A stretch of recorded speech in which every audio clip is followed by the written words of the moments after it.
Hi children, we are into our 12th chapter with biotechnology, applications of biotechnology, and this video, the first introduction video, I'll be dealing with the GMOs. GMOs includes both GMCs and transgenic animals. Both animals and plants, we are going to give you the benefits of these genetically modified organisms. So let's have a look. Now we can see the uses of some of the GMCs, or what are the advantages of GMCs.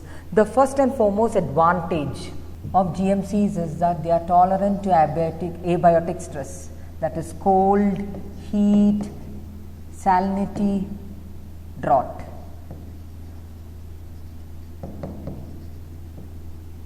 So GMCs are tolerant, abiotic stress tolerant. The stresses include cold, heat, salinity or dryness, drought. Second advantage of GMCs is reduced reliance to chemical pesticides. So we can get pest resistant crops. So if we go for GMCs, they are pest resistant. We need not apply chemical pesticides. Reduced post harvest losses. Fourth advantage, increased efficiency of mineral uptake. The way they take up the mineral is very efficient. So increased efficiency in the uptake of minerals. Therefore, the exhaustion of the soil nutrient does not take early. There is no premature exhaustion of the soil fertility. Next, enhanced nutritional value. In this context, we have the rice.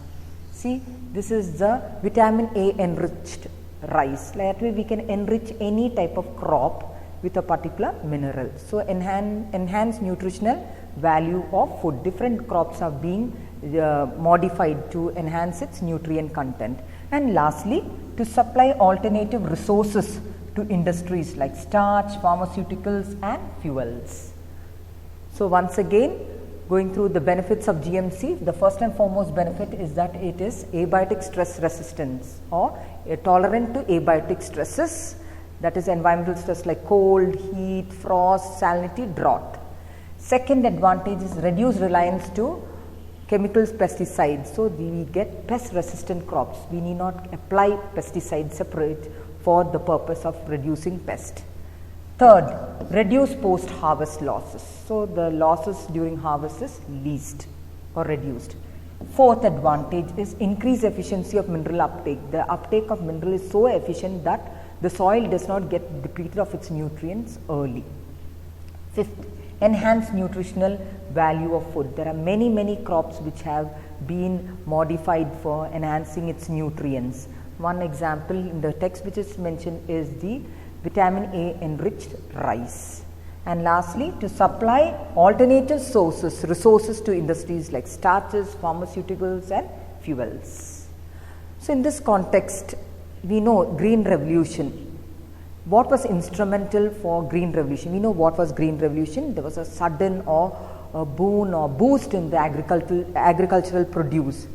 What was instrumental for the green revolution is one, the improvised techniques, improved varieties of crops that were used, high yielding varieties were used, then sophisticated machinery, and most of all chemical fertilizers, pesticides, weedicides, etc. All these together contributed to the agricultural produce, and therefore that particular period was called the green revolution, where there was a lot of produce from agriculture. But the drawback of green revolution is that the greatest drawback was that it caused a lot of environmental pollution. We know the chemicals in the pesticides, weedicides and fertilizers. It killed many of the useful organisms in the soil, then destroyed the soil fertility, etc. So, and also if it gets carried into the water body, that destroys the aquatic living forms. Okay, so there was lots of harms due to the green revolution. Not only that, those instruments or the tools that were used were very expensive. The farmers of the countries like ours, like the developing countries, could not meet the expenses. So there were lots of drawbacks of green revolution. So the best alternative is GMCs, opt for genetically modified crops where a foreign gene is introduced, or the genome is manipulated by biotechnology and produce a favorable phenotype, favorable to mankind. Now, on the same lines, I am going to show you genetically modified animals. So, this is in the case of plants. Now, in the same way, animals are being modified and they are called the transgenic animals. We are going to see the uses of these transgenic animals. The first use of transgenic animals is to study the normal physiology and development, and you can substantiate with the example of insulin-like growth factor. The biological role of the insulin-like growth factor in our body was studied. That is, the transgenic animal. How it was made transgenic is a gene that alters the formation of insulin-like growth factor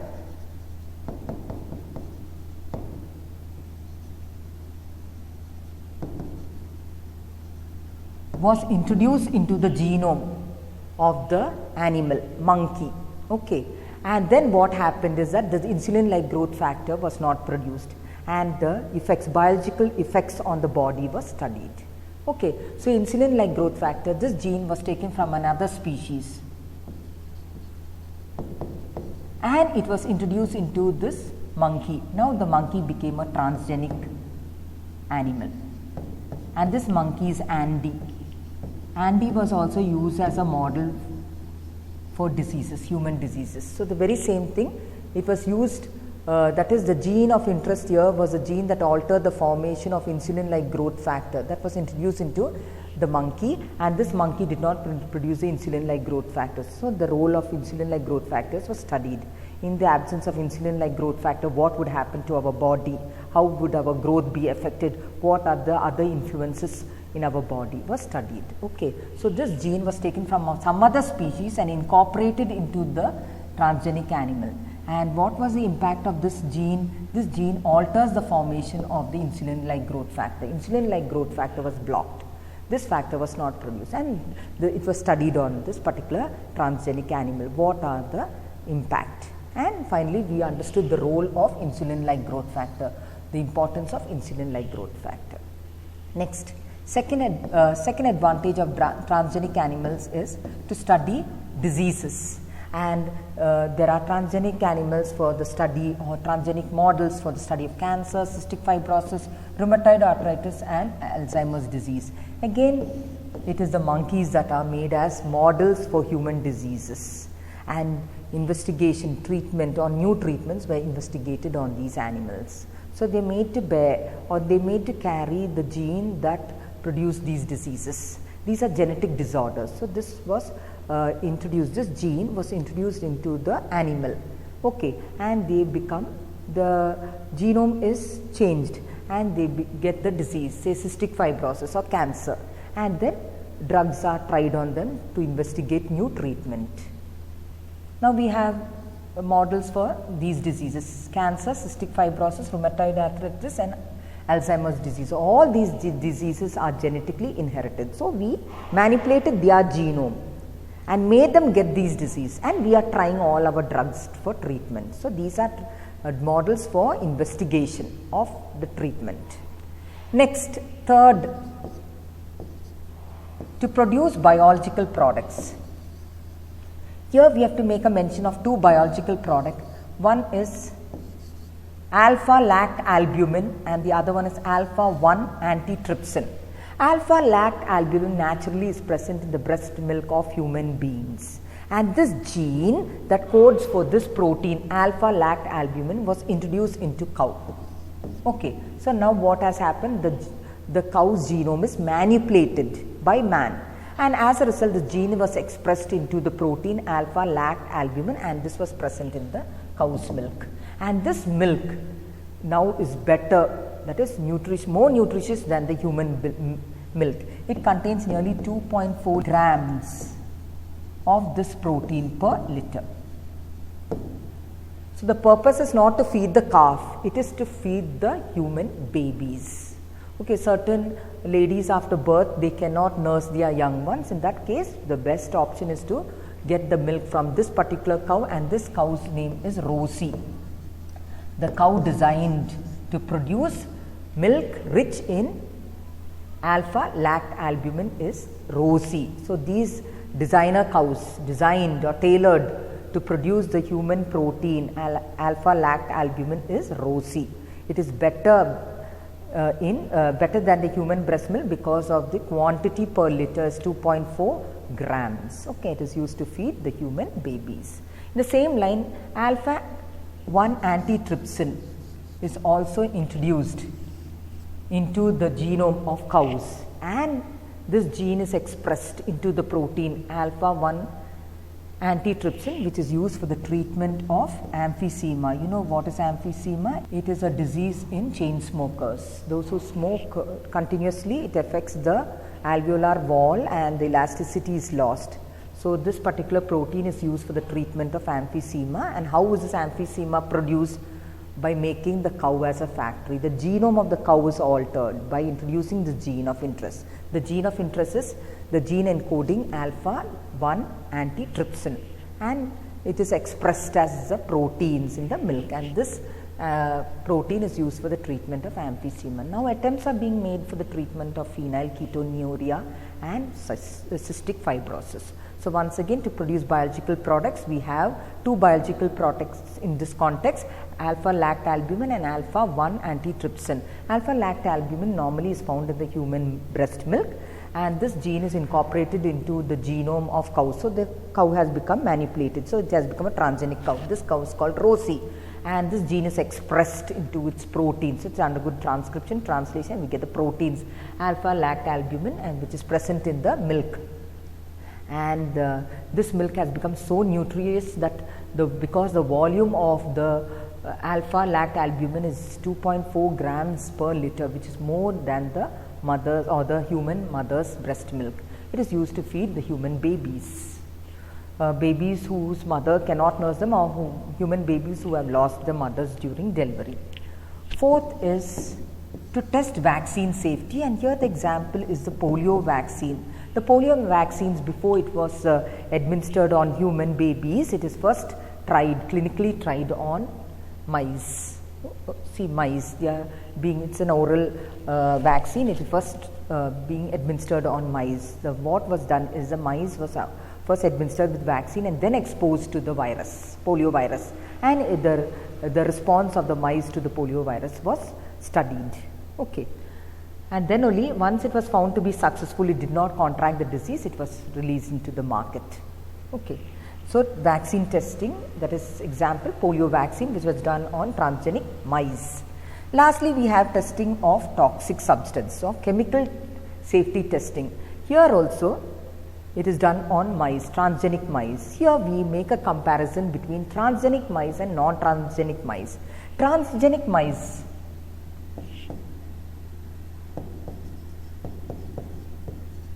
non-transgenic mice.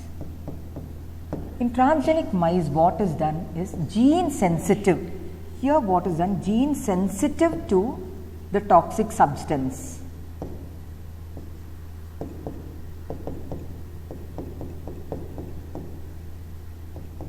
Is introduced into their genome. So, these mice, transgenic mice, becomes very sensitive. They cannot resist the toxicity. These mice along with the non-transgenic mice were put together. Okay. And these two sets of mice were exposed to the toxic substance, either in the form of fumigation, smoke, or in the form of powder. It was exposed to these mice, and their reaction or response was noted down. And the advantage is that we could get the result at a very short, within a short period of time, because we know the lifespan of mice. Okay, so the advantage of using transgenic mice is that results can be obtained in a very short period of time. So, here once again, gene sensitive to the toxic substance was incorporated into the genome of mice. Therefore, they became transformed. These mice are called transgenic mice, and these mice along with the non-transgenic mice were made to be exposed to the toxic substance. They were exposed to the toxic substance, and what was done, the result or the effect or the impact was noted, performance or the result was noted, and the toxicity was determined. So once again a recap.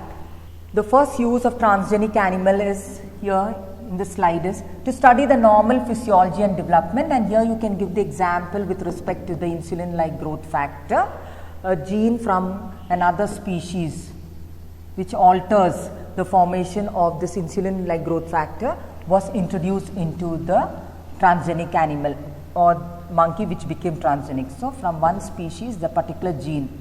So what is the specialty of this gene? It alters the formation of the insulin-like growth factor. This insulin-like growth factor was not formed, and this was introduced into the genome of monkey. And what happened is that the role or the impact when on the body was studied. What would happen if this insulin-like growth factor was not available? It was studied, and hence we could study the biological role of insulin-like growth factor in us. Next, second, to study diseases. We have models.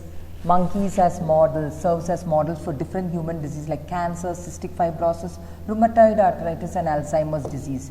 These transgenic animals are made to get the disease by altering their genome, and after they get the disease they are being treated. So by trial and error method many drugs are tried on them, so for investigation.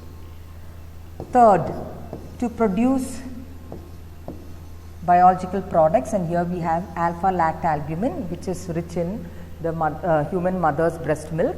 This particular gene is introduced into the cow, and that cow which has been transformed due to the presence of this gene of interest that produce alpha-lactalbumin is called Rosie. This cow expressed this gene alpha-lactalbumin in its milk. This milk became rich in this protein. Nearly 2.4 grams of this protein alpha-lactalbumin was found in just 1 liter of milk. So it is better balanced food than the human breast milk to feed the human babies. In the same line we have alpha-1 antitrypsin, which is used for the treatment of emphysema. This also is introduced into an animal by incorporating this gene of interest. It was expressed in the animal, and this gene that is expressed into the protein was used for the treatment of emphysema. Now attempts are being made to treat phenylketonuria as well as cystic fibrosis. Fourth, to test the safety of vaccines. So in this context we have to talk about the polio vaccine. Before it could be administered on humans, it was tested on mice. And fifth, to test the chemical safety, toxicity testing. Okay, so here the mice is made sensitive, a gene that makes it sensitive to a toxic substance is introduced. So such mice are known as transgenic mice. These mice, along with the non-transgenic mice, that is not manipulated mice, are put together and exposed to the toxic substance, and the performance or the reaction or the impact of the toxicity on these animals was studied. And the advantage of using these transgenic mice is that their lifespan is short, so we could get the result at a very early time. So the results can be obtained very fast. Now the question arises, how long can such manipulation of organism occur by human beings for the benefit of human beings, not for the benefit of organisms? How long can this continue? There should be some regulation. We can't stop it, but it should be regulated. All these manipulation and manipulation of plants or manipulation of animals should be regulated. And for this, and not only that, it's causing a lot of harm to the animals on one side. On the other side is that if these organisms were introduced into the environment, sometimes they could result in unpredictable results. And for the very reason, the Indian government has established this committee called the Genetic Engineering Approval Committee. The purpose or the aim of this committee is to approve the validity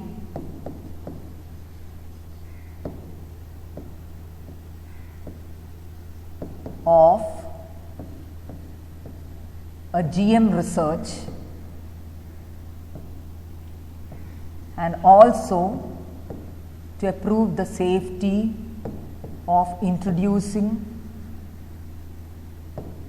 genetically modified organisms for public services. So once again I am reiterating the aim or objective of the Genetic Engineering Approval Committee that was established by the Indian government.